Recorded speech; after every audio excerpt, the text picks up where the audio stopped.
Hello दोस्तों, कैसे हैं आप सब। होप करता हूँ बहुत अच्छे होंगे। आप सबका आईडी का पेपर बहुत अच्छा गया होगा। और सॉरी बहुत लेट हो गया अभी जो है वाइवा लेक्चर में वीडियो डालने के लिए, क्योंकि मुझे कुछ काम की वजह से बाहर जाना पड़ा था। इस वजह से इस वीडियो में थोड़ा डिले हो गया, बट फिर भी हम लेके आए हैं आप लोगों के लिए वीडियो, क्योंकि मुझे लाना था इसलिए लेके आया। एंड ईडी का वीडियो जिन्होंने भी देखा होगा उनका पेपर बहुत अच्छा गया होगा, क्योंकि सारे थ्योरी टॉपिक्स, सारे डायग्राम वाले टॉपिक्स सब जो है उसमें बताए थे, उसमें से आए थे। और पेपर भी काफी इजी था। बस एक दो तीन क्वेश्चन में थोड़ा सा था कि जैसे लाइन वाला क्वेश्चन थोड़ा हार्ड था, सेक्शन डेवलपमेंट के क्वेश्चन आते थे। तो अगर किसी कॉलेज ने ऑब्जेक्ट किया होगा तो हमें उसके ग्रेस मार्क्स भी मिल जाएंगे, तो वो भी टेंशन लेने की जरूरत नहीं है। जिन्होंने अटेम्प्ट किया होगा उनको मिल जाएंगे। और बाकी तो पेपर बहुत इजी था। आप सबका बहुत पेपर अच्छा गया होगा, होप करता हूँ। और जिन दिन का अच्छा गया प्लीज उस वीडियो पे जाकर कमेंट कर देना कि आपने जो बताया था वो आया था। उस वीडियो को लाइक कर देना। मैंने 100 का टारगेट रखा था, पर आप लोगों ने 89 ही हिट करा उसको। कोई बात नहीं, चलो। तो आज की इस वीडियो में आपको एक्सटर्नल और वाइवा के जो टॉपिक्स होता हूँ और एक्सटर्नल की कुछ टिप्स दे रहा हूँ कि क्या होता है। तो देखो, सबसे पहले मैं आपको बता दूं कि सबसे पहले तो पैनिक करने की जरूरत नहीं है, ठीक है। एक्सटर्नल में मार्क्स तो जो है वाइवा के तो 5 ही मार्क्स होते हैं। बाकी जो आपके मार्क्स होते हैं वो पहले से ही डिसाइडेड किस वे में होते हैं। आपकी अटेंडेंस, आपका जो प्रोजेक्ट एक्टिविटीज आपने सबमिट की होगी वो, आपकी जो है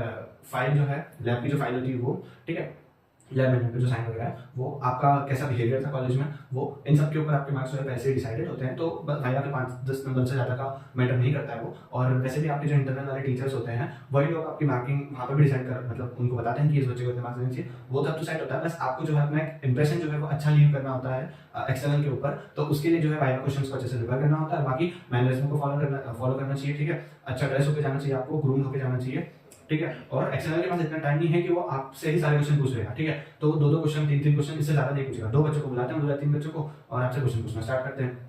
तो उनके पास इतना टाइम नहीं है कि वो बहुत सारे क्वेश्चन आपसे पूछे। बस वो चाहते हैं कि जो पूछे वो आप अच्छे से जवाब दे दो, ठीक है। हर क्वेश्चन में भी सॉरी सर, सॉरी मैम बोलोगे तो भी वो अच्छा इंपैक्ट नहीं डालेगा। हाँ, बट आपने 1-2 क्वेश्चन का आंसर दे दिए, आपको थर्ड या फोर्थ वाला नहीं आ रहा, तो आप बोल सकते हैं कि सॉरी मैम, सॉरी सर, मुझे ये वाला नहीं आता, मैं नेक्स्ट आंसर दे देता हूँ, ठीक है। और वैसे मोस्ट ऑफ द केसेस में तो आप जैसे जाके बैठेंगे सीट पे, तो एक्सटर्नल आपसे खुद ही पूछ लेते हैं कि आप क्या पढ़ के आए हैं। तो आपको वही बताना है जिसमें आपको सच में बहुत अच्छा आता हो, ठीक है, ताकि वो आपसे उससे रिलेटेड पूछ पाए, ठीक है। और उसके बाद में जो है आपको आंसर बड़े बड़े नहीं देने हैं, क्योंकि जैसे थ्योरी में 3-4 पेज के, वाइवा में एकदम शॉर्ट और स्वीट आंसर देने होते हैं, ठीक है। ये मैंने आपको बता दिया। और वाइवा के क्वेश्चंस में आपको बताऊंगा सारे सब्जेक्ट के कौन कौन से हैं, उस अकॉर्डिंग आप प्रिपेयर कर लेना। वाइवा में आपके पास कम्युनिकेशन स्किल्स देखेंगे, आपका मैनरिज्म देखेंगे, बिहेवियर देखेंगे, और आप जो आंसर कर रहे हो वो देखेंगे, ठीक है। बाकी सब तो आपके मार्क्स पहले से ही प्री डिसाइडेड है। और बिल्कुल भी टेंशन नहीं लेना, बहुत जल्दी, मतलब आप वाइवा एक वाइवा लेके आओगे, आपको खुद पता चल जाएगा कि बस ऐसे कर रहे हो, मतलब, ठीक है, कोई डरने की बात नहीं है। और मैं आपको सारे सब्जेक्ट के जो है टॉपिक्स बताते जाता हूँ, तो आप देखते जाना वीडियो को और वीडियो में आगे बढ़ते रहना। तो चलिए करते हैं वीडियो को स्टार्ट। ओके, सो स्टार्ट करते हैं हम केमिस्ट्री के टॉपिक्स है। केमिस्ट्री में जो मैं आपको टॉपिक्स बता रहा हूँ इसमें सबसे पहले है what is hardness of water, what do you mean bye hardness of water. अच्छा, अभी वो केमिस्ट्री में जो हमारे एक्सपेरिमेंट्स हैं उनके लिए 3 चैप्टर से ये सारे एक्सपेरिमेंट। तो केमिस्ट्री के एक्सटर्नल में उन 3 चैप्टर से ही क्वेश्चन आएंगे।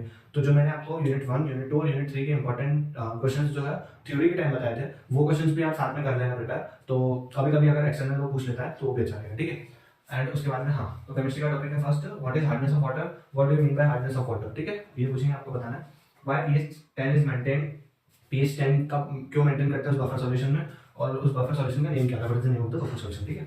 Then why disodium salt of EDTA is used, EDTA का डाइसोडियम सॉल्ट क्यों यूज करते हैं, प्लेन EDTA क्यों नहीं यूज करते, ठीक है। तो आपको बताना है कि जो EDTA है वो पोलर नहीं होता है, ठीक है, नॉन पोलर होता है, ऑर्गेनिक कंपाउंड, तो इसलिए है ना, वो सब रीजन आपको देना है। Then what is the name of indicator used in EDTA titration, और उसका IUPAC नेम क्या है, ठीक है। EDTA टाइट्रेशन में जो इंडिकेटर यूज होता है उसका नाम और उसका IUPAC नेम EBT, और उसका जो IUPAC नेम होता है वो पूरा नेम भी आपको याद करना है, ठीक है। What are the units of hardness, why hardness is measured in terms of calcium carbonate equivalent, ठीक है। हार्डनेस की क्या यूनिट होती है, इनके रिलेशन में पूछ सकता है कि 1 ppm is equal to how many degree French, how many degree Clark, वो पूछ सकता है रिलेशन में, ठीक है।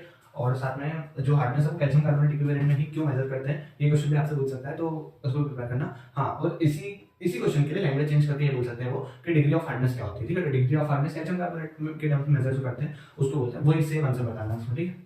Then which boiler trouble occurs when hard water is feeded in boiler, जब हार्ड वाटर डालते हैं बॉयलर में तो कौन सा बॉयलर ट्रबल ऑकर होता है, ठीक है। ये वो देखो, सारे क्वेश्चन आपको देखने से पता चलेगा कि ये सब चैप्टर 1, 2 और 3, यूनिट 1, 2 और 3 इन तीनों में से आएंगे, क्योंकि अल्केनिटी और हार्डनेस के जो न्यूमेरिक, मतलब जो प्रैक्टिकल्स है वो दोनों प्रैक्टिकल्स जो है वो फर्स्ट और सेकंड यूनिट से है, ठीक है। एंड उसके बाद में हमारा जो विस्कोसिटी वाला एंड फ्लैश फायर पॉइंट वाले जो प्रैक्टिकल्स है वो लुब्रिकेंट वाली यूनिट है। तो ये 3 यूनिट अच्छे से प्रिपेयर कर लोगे तो वैसे भी हो जाएगा, बाकी मैं आपको क्वेश्चन बताएगा, ठीक है। Then what is alkalinity of water, what do you mean by acid base titration, ठीक है। अल्कलिनिटी क्या होती है और एसिड बेस टाइट्रेशन क्या होता है और टाइट्रेशन क्या होता है, ये भी पूछ सकते हैं, ठीक है।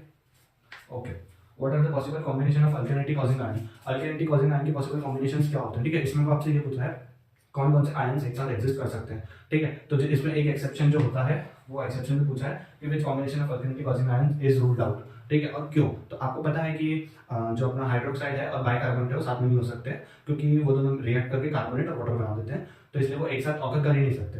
तो ये आपको उसका आंसर बताना, वो बाकी जो ऑकर करते हैं साथ में उनकी कंडीशन पता होनी चाहिए, ठीक है। और वो कंडीशंस जो मैथमेटिकल कंडीशंस है वो भी पता होनी चाहिए, क्योंकि एग्जाम्पल कब कभी आपसे कंडीशन भी पूछ लेगा कि P इज इक्वल टू 0 पे कौन सा आयन प्रेजेंट होगा, ठीक है, और उसका फॉर्मूला क्या होगा फाइंड करने का, ठीक है। Okay, what is the name of the indicator used in acid base titration. Acid base titration में यूज होने वाले इंडिकेटर का नाम भी आपसे पूछ सकता है, जैसे कि इसमें हार्डनेस वाले में पूछा था, what are the units of alkalinity. Same alkalinity की यूनिट भी सेम होती है, पर वो कंफ्यूज करने के लिए आपको पूछ सकता है। तो अगर आपसे ये पूछे कि हार्डनेस की यूनिट और अल्केनिटी की यूनिट बताओ, साथ में बोले, तो आपको ये नहीं बोलना है कि सेम, आपको दोनों में अलग अलग बोलना है, ठीक है। हार्डनेस में भी बोलना है वो पांचों और अल्केनिटी में, ठीक है।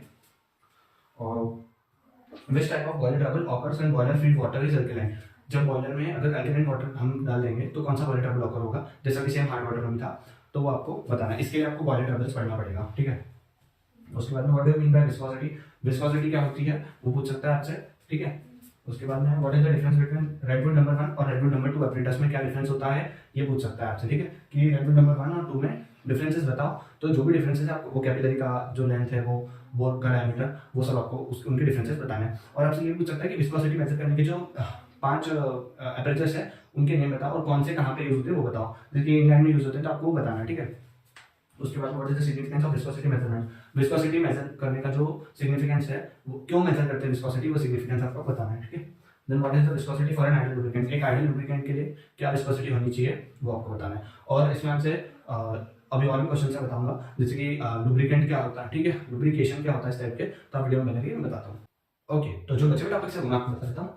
What is lubricant, what do you mean bye lubrication, ठीक है। लुब्रिकेंट क्या होता है, लुब्रिकेशन क्या होता है।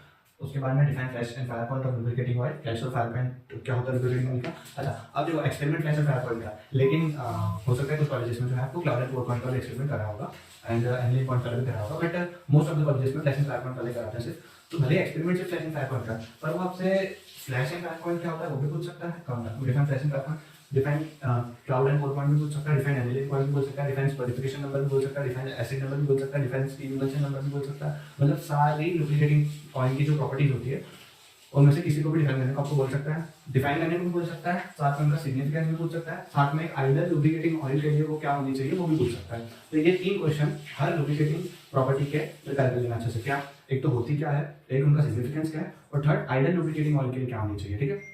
Then you are good to go. उसके बाद में what is the difference between open and closed cup apparatus, ठीक है। अब जो फ्लैश एंड फायर पॉइंट की जो एपरेटस है, जैसे पेंस्की मार्टिन, ठीक है, एबेल्स एपरेटस है ना, क्लेवलैंड एपरेटस, तो ये तीनों जो एपरेटस है इनमें ओपन कप कौन सा है, क्लोज्ड कप कौन सा है, वो आपको बताना है। और इनमें डिफरेंसेस क्या क्या डिफरेंसेस है इनमें वो बताना है आपको, ठीक है। तो जैसे एयर जैकेट वाला, एयर जैकेट और वाटर जैकेट वाले, वो सारे डिफरेंसेस आपको उसमें बताना है, ठीक है। और ये मैंने बता दिया कि सिग्निफिकेंस में पूछेगा उस लुब्रिकेटिंग प्रॉपर्टी का, तो significance of flash and fire point measurement पूछा है। Then what is the flash and fire point for an ideal lubricant. हाँ, वही मैंने जो आइडियल लुब्रिकेंट वाला बोला था कि आइडियल लुब्रिकेंट के लिए क्या होना चाहिए वो है। Then what do you mean by cloud and core point, मैंने बोला सारी लुब्रिकेटिंग प्रॉपर्टीज पूछ सकता है, ठीक है। इसका सिग्निफिकेंस पूछा क्लाउड एंड कोर पॉइंट का, और यहाँ पे what are the properties of lubricating oil. अब वो एक ही बार में आपसे पूछ भी सकता है कि लुब्रिकेटिंग ऑयल की कौन कौन सी प्रॉपर्टीज होती है वो बता दो, तो वो भी आपको बताना है। हाँ, बॉयलर ट्रबल भी वो लिखा नहीं है मैंने यहाँ पे, वो आपसे पूछ सकता है what are the types of, मतलब कौन कौन से बॉयलर ट्रबल्स होते हैं, ठीक है, बॉयलर में, वो सब बताना है आपको। और वो वाटर सॉफ्टनिंग की मेथड्स कौन कौन सी होती है वो भी पूछ सकता है। और फिर जनरल 2-3 क्वेश्चन पूछ सकता है कि जो सबसे बेस्ट वाटर सॉफ्टनिंग मेथड कौन सी है इंडस्ट्रियल यूज के लिए, और पूछ सकता है कि सबसे बेस्ट वाटर सॉफ्टनिंग मेथड कौन सी है अपना डेली यूजेस के लिए, तो वो आपको पता होनी चाहिए मेथड, ठीक है। सबसे चीपर कौन सी है, ठीक है, और सबसे कन्वीनियंट कौन सी, इस मतलब इस टाइप के क्वेश्चंस जो है बेसिक आपको पूछ सकता है। इसलिए मैं कह रहा हूँ यूनिट 1, 2 और 3 इनको अगर आप गो थ्रू कर लोगे अच्छे से, ठीक है, जो टॉपिक्स मैंने चूजे के रहते बताया था और जो क्वेश्चन यहाँ बताया, ठीक है। और आपकी जो लैब मैनुअल होगी उसमें लैब मैनुअल में जब आपको एम, एपरेटस और प्रोसीजर और थ्योरी लिखी होती है, वो आप पढ़ लोगे ना, थ्योरी और प्रोसीजर, तो then you are good to go. फिर तो आपसे कुछ भी पूछना आप सब बता दो, ठीक है। उसके बाद मैकेनिज्म ऑफ लुब्रिकेशन, देखो लुब्रिकेटिंग ऑयल्स वाले चैप्टर में है कि लुब्रिकेशन के कौन कौन सा मैकेनिज्म होता है, वो थिक फिल्म, थिन फिल्म और एक्सट्रीम प्रेशर, वो बताना आपको। इनमें आपसे ये पूछ सकता है कि विस्कोसिटी, कोएफिशिएंट ऑफ विस्कोसिटी क्या होता है कौन से मैकेनिज्म के बाद, तो आपको बताना है, ठीक है। और कौन से केस में कौन सा यूज़ करते हैं, जैसे कि डेलिकेट मशीन है तो थिक फिल्म यूज़ करते हैं, स्विंग मशीन वगैरह में, वॉचेस में, स्विंग मशीन में, तो वो इस टाइप के क्वेश्चन पूछ सकता है। देन क्लासिफिकेशन ऑफ लुब्रिकेंट, कौन कौन से बेसिस पे इनको क्लासिफाई किया, ये आपसे पूछ सकता है। अब देखो प्रैक्टिकल हमारे जो मतलब प्रैक्टिकल्स हैं उनमें तो ये 3 यूनिट से ही प्रैक्टिकल्स थे, जो मोस्टली कॉलेज में 3 यूनिट वाली प्रैक्टिकल्स कराते हैं, हार्डनेस वाला कराते हैं, इन्फिनिटी वाले कराते हैं, फ्रेशन कार्बन वाले कराते हैं और विस्कोसिटी वाला कराते हैं। तो इन 3 यूनिट में ऐसे तो कवर हो जाता है, बट अब एक्सटर्नल आ रहा है और आपका थ्योरी एग्जाम हो चुका है, जैसा मैंने बोला था आपको उससे पहले, तो वो आपसे थ्योरी में से भी क्वेश्चन पूछ सकता है। तो थ्योरी में से आपसे क्या पूछ सकता है वो, तो पॉलीमर में से भी क्वेश्चन आपको आ सकते हैं, कभी वो पूछ लेते हैं बाई चांस कि what is polymer, what is polymerisation, types of polymerisation, classification. अरे वाइवा में आपसे वो इतना एक्सपेक्ट नहीं कर रहा है कि आप 4 पेज का आंसर जो आपने लिख के आए 3-4 पेज का वैसा वाला सुनाओ, शॉर्ट में समाप्त करके उसको बस की पॉइंट्स देने आपको, ठीक है, जो की पॉइंट्स को आपने वहाँ पे पेपर में बड़ा करके लिखा था वही सारे को वापस छोटा करके की पॉइंट्स में यहाँ पे एग्जामिनर को बताना है, ठीक है, तो ऐसे पूछ सकता है वो। तो ये तो कर लेना 3 यूनिट और ये क्वेश्चंस, देन आपका केमिस्ट्री तो हो गया, और इसके बाद आगे हम दूसरे सब्जेक्ट का देखते हैं। ओके, सब मैं आपको BTRPL के टॉपिक्स बता रहा हूँ। तो BTRPL के जो क्वेश्चंस है उसमें है व्हाट इज ओम्स लॉ, ठीक है, basic question, what is KVL, what is KCL, ठीक है, then what are the physical conditions in Ohm's law. अच्छा, आप जब ओम्स लॉ बोलोगे ना कि सारी फिजिकल कंडीशंस को कांस्टेंट रखते हुए एक कंडक्टर पे लगाया गया वोल्टेज जो है वो प्रोपोर्शनल होता है करंट के, तो उसमें जो आप फिजिकल कंडीशंस को कांस्टेंट रख रहे हो, तो पूछ रहा है कि वो फिजिकल कंडीशंस कौन सी है, तो आपको बताना है कि temperature, pressure, length of the conductor, ठीक है, थिकनेस ऑफ द कंडक्टर, वो सब, ठीक है। उसकी क्योंकि देखो वाइवा में क्या होता है, जो आप आंसर दोगे उससे आपका अगला क्वेश्चन बनेगा, तो इसलिए आंसर जो दो तो वर्ड सोच समझ के यूज करना, ताकि नेक्स्ट क्वेश्चन जो बन रहा है वो उस वर्ड से बने, तो अगर आपको आता हो तो ही वो वर्ड यूज करना, ठीक है। तो वाइवा में थोड़ा दिमाग से खेलना पड़ता है वाइवा में। देन उसके बाद why ammeter always connected in series, why voltmeter always connected in parallel. Ammeter को सीरीज में कनेक्ट क्यों करते हैं हमेशा, वोल्टमीटर को पैरेलल ही क्यों कनेक्ट करते हैं, एमीटर को सीरीज में इसलिए करते हैं क्योंकि करंट जो है सीरीज में सेम रहता है और पोटेंशियल जो है पैरेलल में सेम रहता है, तो इसलिए। और एलाबोरेटेड आंसर आपको देखना हो तो आप देख लेना, बट वाइवा में छोटे छोटे आंसर ही देना होता है, ज्यादा बड़े भी नहीं, क्योंकि जितना बड़ा आंसर दोगे उतनी ज्यादा वर्ड यूज करोगे उतना अगला क्वेश्चन आपका उससे बन जाएगा, इसलिए, ठीक है। फिर ऐसा units of resistance, inductance, capacitance etcetera, मतलब जितनी भी आपने क्वांटिटीज पढ़ी है, ठीक है, फर्स्ट यूनिट में, सेकंड यूनिट में, थर्ड यूनिट में, फोर्थ यूनिट में, फिफ्थ यूनिट में, सबकी ऐसा यूनिट्स आपको पता होनी चाहिए, क्योंकि एग्जामिनर किसी के भी पूछ सकता है, ठीक है, ऐसा units. Okay, then what is Thevenin's theorem, Thevenin's theorem क्या होती है वो पूछ सकता है। अब देखो थेवेनिन्स थ्योरम आपसे पूछ रहा है कि क्या होती है, तो डेफिनेशन पूछ रहा है, और वो साथ में आपसे ये पूछ सकता है कि थेवेनिन्स थ्योरम को अप्लाई कैसे करते हैं, यूज कैसे करते हैं, ठीक है। तो यूजेज भी आपको पता होना चाहिए, मतलब अप्लाई करना कैसे, पहले वीटीएस निकालेंगे, आरटीएस निकालेंगे, ठीक है, एंड देन वो एक सर्किट बनाएंगे, तो वो आपको बताना है, ठीक है।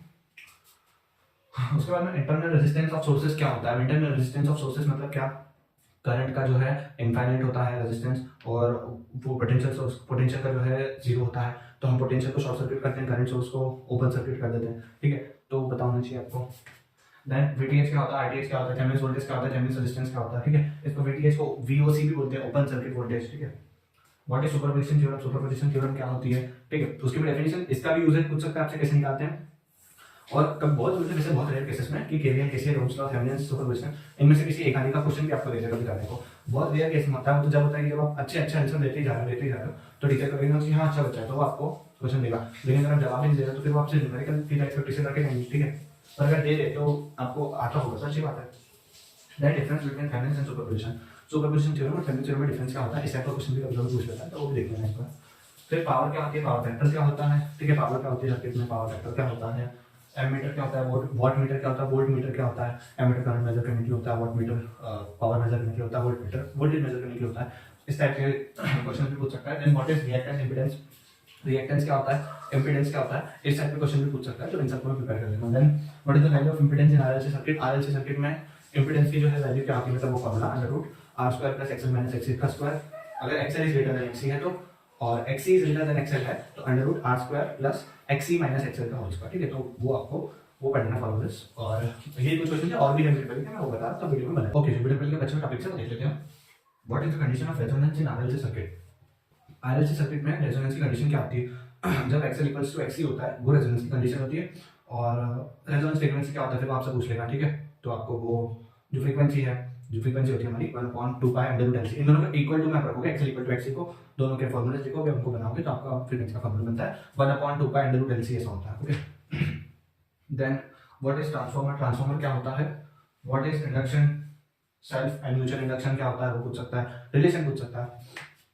Then what are Faraday's laws of EMI, Faraday's के इलेक्ट्रोमैग्नेटिक इंडक्शन वाले लॉस कौन कौन से होते हैं, ठीक है। Then losses in transformer, transformer में कौन कौन से लॉसेस होते हैं वो पूछ सकता है, ओके।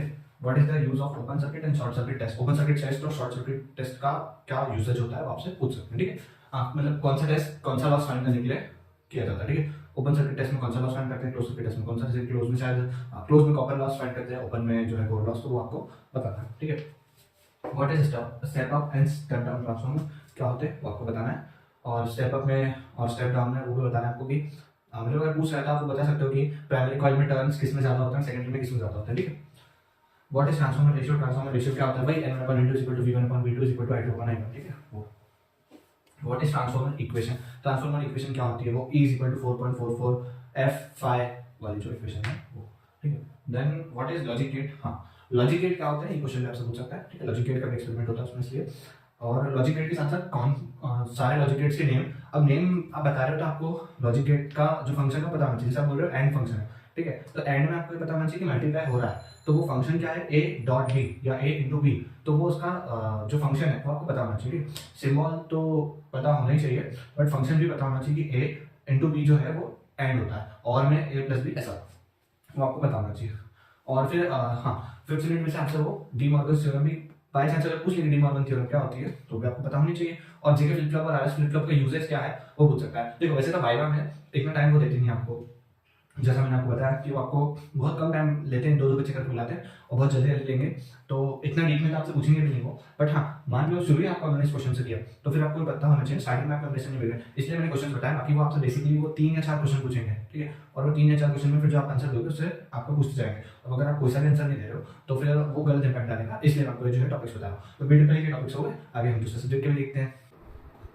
ओके सो नाउ मैं आपको बताता हूँ इंग्लिश और कम्युनिकेशन और आर के मैं एक साथ बता रहा हूँ, ठीक है, दोनों का पहला और एक्शनल जो है वो अलग अलग होगा, बट मैं आपको टॉपिक साथ में बता रहा हूँ, इधर इंग्लिश पे इधर आर के, ठीक है, क्योंकि काइंड ऑफ देखो दोनों में आपका टेस्ट आपका इंग्लिश ही करेंगे इसलिए, ठीक है। देखो इंग्लिश में आपसे पूछ सकता है इंट्रोडक्शन, इंट्रोड्यूस योरसेल्फ, बहुत कॉमन क्वेश्चन है, आपसे इंग्लिश के बारे में सबसे पहले पूछ सकता है, तो ठीक है, अपने आप को सेल्फ इंट्रोड्यूस करना आपको आना चाहिए।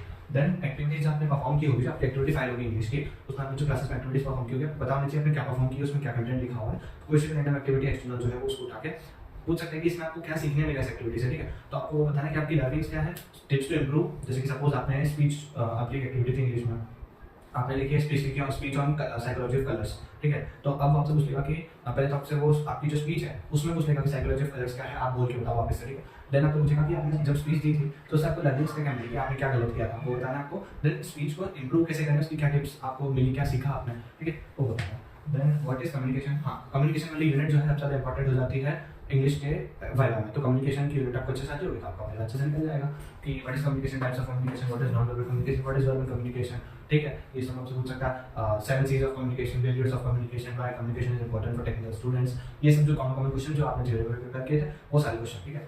बट इसमें मेन जो चेक करेंगे वो आपकी English fluency, speaking of your English check करेंगे कि आप कितनी फ्लुएंटली अच्छे से इंग्लिश बोल पा रहे हो, ठीक है।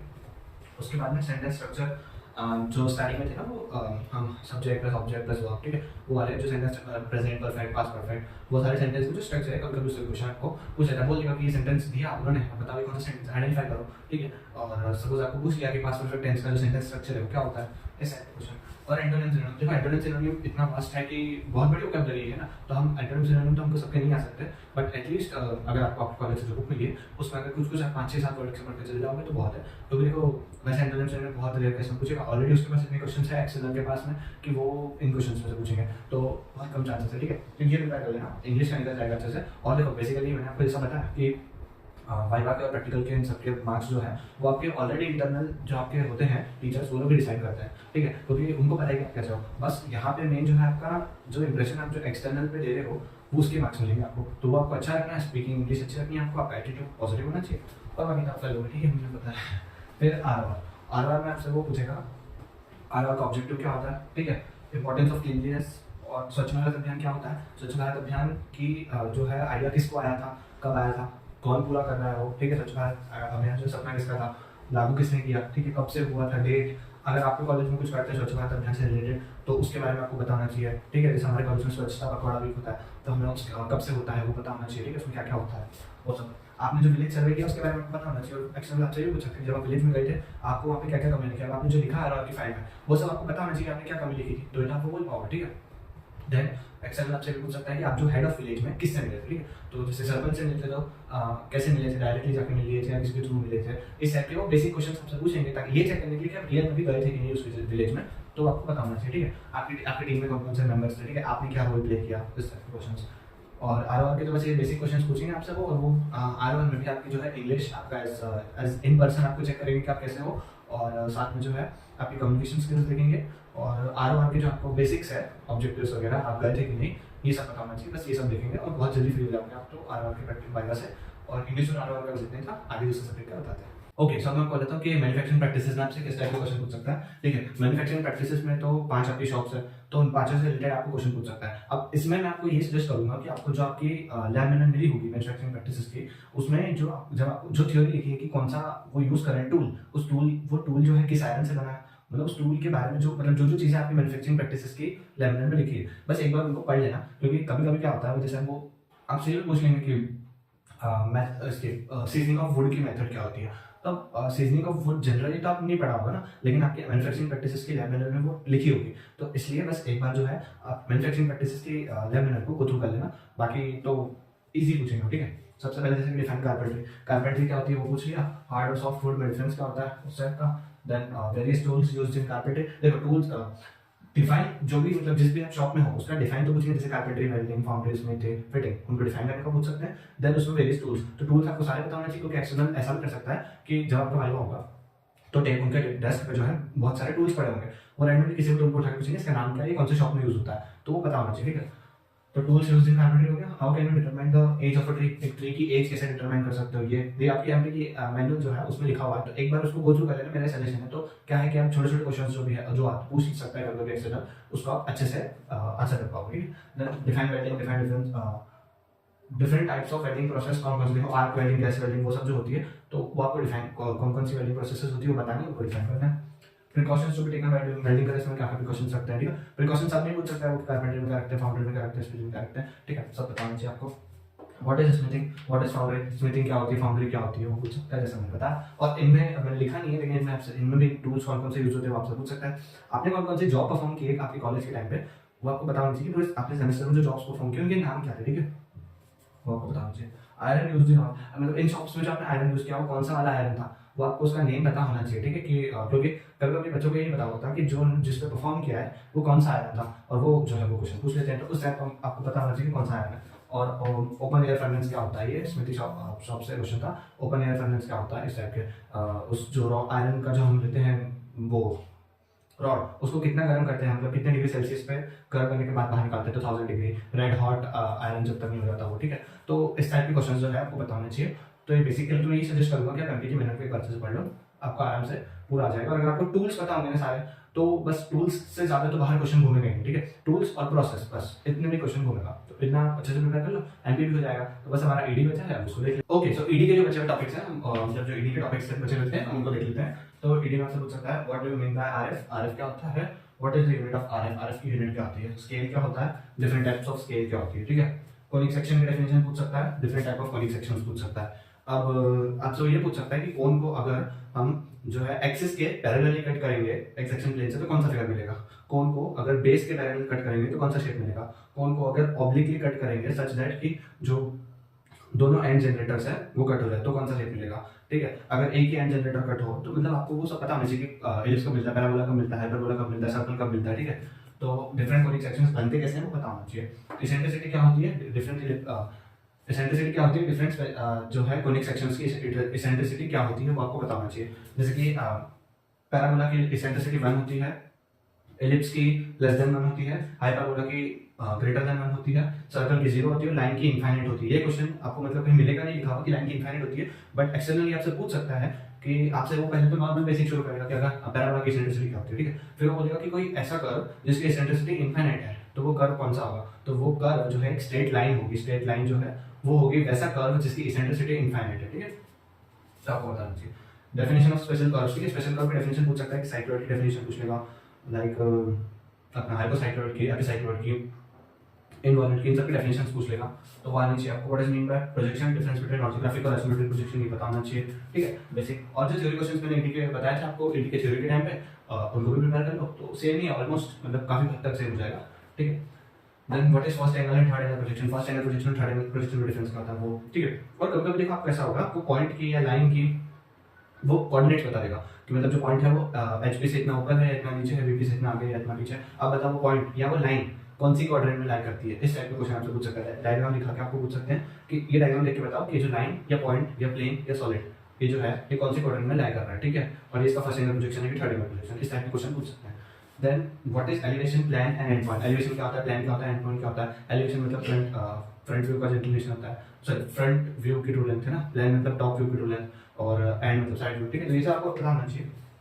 डिफाइन लाइन, प्लेन और सॉलिड। लाइन की डेफिनेशन, प्लेन की डेफिनेशन, सॉलिड की डेफिनेशन ये पता होनी चाहिए क्योंकि ये बहुत बेसिक चीज है पर हम पे ध्यान नहीं देते और बायो में ये पूछी जाती है, ठीक है। तो इसको प्रिपेयर करना। Then what is true inclination and apparent angle, ठीक है। ट्रू इंक्लिनेशन क्या है लाइन का, मतलब ट्रू इंक्लिनेशन क्या होता है लाइन, प्लेन, सॉलिड का, और अपरेंट एंगल क्या होता है, ठीक है। तो अब से ट्रू इंक्लिनेशन जो होता है वो HP या VP से जो इंक्लिनेशन है किसी पर्टिकुलर एक एक्सिस से होता है, और अपरेंट एंगल वो होता है जब दोनों एंगल अप्लाई करने के बाद हमें जो एंगल दिखता है वो, तो हमेशा हमारा जो ट्रू इंक्लिनेशन है वो छोटा होता है अपरेंट एंगल से, ठीक है। मतलब इस टाइप की चीजें आपको पता होनी चाहिए। और ये अगर आपने ईडी के कंस्ट्रक्शन अच्छे से सीखे होंगे तो वैसे ही आपके ये वाले बेसिक्स तो क्लियर होंगे, ठीक है। Then what do you mean by HT और VT of a line. HT मतलब हॉरिजॉन्टल ट्रेस, VT मतलब वर्टिकल ट्रेस, ठीक है। तो हॉरिजॉन्टल ट्रेस और वर्टिकल ट्रेसेस क्या होते हैं ये पता होनी चाहिए आपको। लाइन में आता है ये, जब हम लाइन को जो है एक्सटेंड करते हैं HT और VT पे, तो HP और VP पे, तो HT और VT मिलते हैं, तो पता होना चाहिए क्या होता है। जनरेटर ऑफ अ कोन, एक कोन का जनरेटर क्या होता है, ठीक है। और आपसे ये भी पूछ सकता है कि जो कोन को बनाने की जो मेथड है उसको बताओ, हम कोन का शेप कैसे गेट मतलब हमें मिल सकता है, ठीक है। तो वो बताओ, ठीक है। आपसे पूछ सकता है कि स्फीयर बनाने की मेथड बताओ, आपसे प्रिज्म बनाने की मेथड पूछ सकता है, आपसे पिरामिड बनाने की मेथड पूछ सकता है। इस टाइप के क्वेश्चन आपसे पूछ सकते हैं। सॉलिड्स को पढ़ लेना क्योंकि सॉलिड में आपसे वो ये भी पूछ सकते हैं जैसे कि प्रिज्म और पिरामिड में डिफरेंस क्या होता है, प्रिज्म क्या होता है डिफाइन करो, पिरामिड क्या होता है डिफाइन करो, different types of prism, different types of pyramid, ठीक है। Then what is auxiliary plane. Auxiliary plane क्या होता है, कहाँ यूज करते हैं, क्यों यूज करते हैं। सेक्शन ऑफ प्लेन क्या होता है, कटिंग प्लेन क्या होता है, ठीक है।